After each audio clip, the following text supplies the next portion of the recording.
سچا واقعہ حضور نے اپنے صحابہ کو سنایا۔ 3 آدمی سفر کے لیے روانہ ہوئے، یہاں تک کہ ان کو رات پڑ گئی، تو ایک غار کے اندر وہ داخل ہوئے رات گزارنے کے لیے۔ آندھی چلی، بارش آئی، تو اوپر سے ایک پتھر لڑکا اور وہ غار کے دروازے پہ آ کے گر گیا، اور اتنا بھاری اور بڑا پتھر تھا کہ اس نے غار کا دروازہ بند کر دیا۔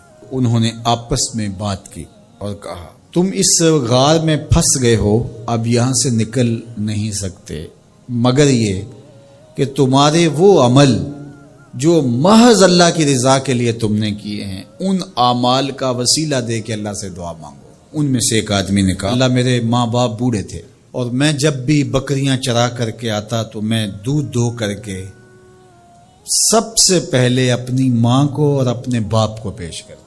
ایک دن میں سرسبز درختوں کی تلاش میں بکریاں لے کے کوئی چارہ، کوئی درختوں کی تلاش میں دور نکل گیا۔ میں جب واپس پلٹا دونوں سو چکے تھے۔ میں نے یہ مناسب نہ سمجھا کہ میں ان کو جگاؤں، بیدار کروں کہ اٹھو دودھ پی لے، لیکن اب سارا دن وہ بھوک سے تھے، تو اچانک آنکھ کھلے اور بھوک کی شدت سے تڑپے، تو میں وہاں سے ہٹ بھی نہیں سکا۔ تو کہتا ہے کہ میں بچوں کو نظر انداز کیا اور ماں باپ کے جاگنے پہ دھیان رکھا، اور یوں ساری رات بیت گئی۔ میرے ماں باپ فجر کے وقت جب اٹھے، وہ دودھ ان کو پیش کیا۔ اب یہ عمل پیش کر کے کہتا ہے، اے اللہ اگر یہ میں نے محض تیری رضا کے لیے کیا، تو جانتا ہے میرے دل کو، تو اس پتھر کو ہٹا دے۔ تو پتھر تھوڑا سا سرک گیا، لیکن اتنا نہیں تھا کہ وہاں سے یہ باہر نکل سکے۔ اب دوسرے کی باری آئی، اس نے کہا، اے اللہ میرے چچا کی ایک بیٹی تھی جو مجھے بہت زیادہ محبوب تھی، مرد عورت کے ساتھ جتنی محبت کرتا ہے اس طرح میرا اس کی طرف رجحان قلب تھا، تو میں نے اس کو اپنی خواہش کی تکمیل کے لیے کئی بار کہا، لیکن اس نے کہا کہ یہ نہیں ہو سکتا۔ اور پھر ایک دن حالات نے اس کو مجبور کر دیا، فاقہ زدہ حالات ہو گئے، غربت آ گئی، تو اس نے مجھ سے اپنی حاجت طلب کی، تو میں نے اس کو 120 دینار دیے، لیکن شرط پہ کہ تم اپنا جسم میرے سپرد کرو گی۔ اب مجبوری سے اس نے کہا ٹھیک ہے، لیکن میں نے دیکھا کہ اس کا وجود اللہ کے خوف سے کانپ رہا تھا، اور مجھے کہنے لگی اتق اللہ، اللہ سے ڈر، اور اس کی حدوں کو نہ توڑ۔ میری خواہشات تو پگلی تھیں، آرزویں تو بےتاب تھیں، اور میں اس کی قیمت بھی ادا کر چکا تھا، لیکن اس کا یہ جملہ کہ اللہ سے ڈر، تو میں نے تیرے سے ڈر کے اس کو چھوڑ دیا، اور جو اس کو میں نے 120 دینار دیے تھے وہ بھی اس کے پاس رہنے دیے۔ اللہ میرے اس مخفی عمل کو تو ہی جانتا ہے، تو اگر میں نے تیری رضا کے لیے ایسا کیا تو اس پتھر کو ہٹا دے۔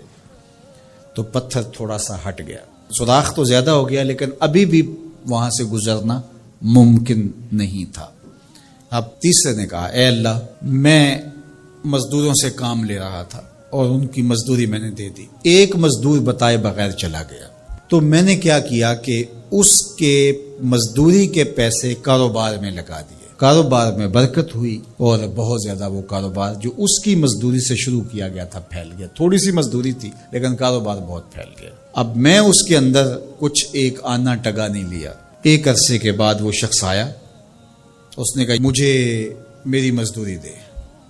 تو میں نے کہا یہ بکریاں، یہ بھیڑیں، یہ اونٹ، یہ غلام، یہ نوکر چاکر، یہ سب کچھ ہے، یہ تیری مزدوری ہے۔ تو اس نے کہا میرے ساتھ مذاق نہ کر، وہ میں تو مزدوری کے وہ چند جو لینے آیا ہوں، اور آپ کہتے ہیں یہ سب کچھ تیرا ہے۔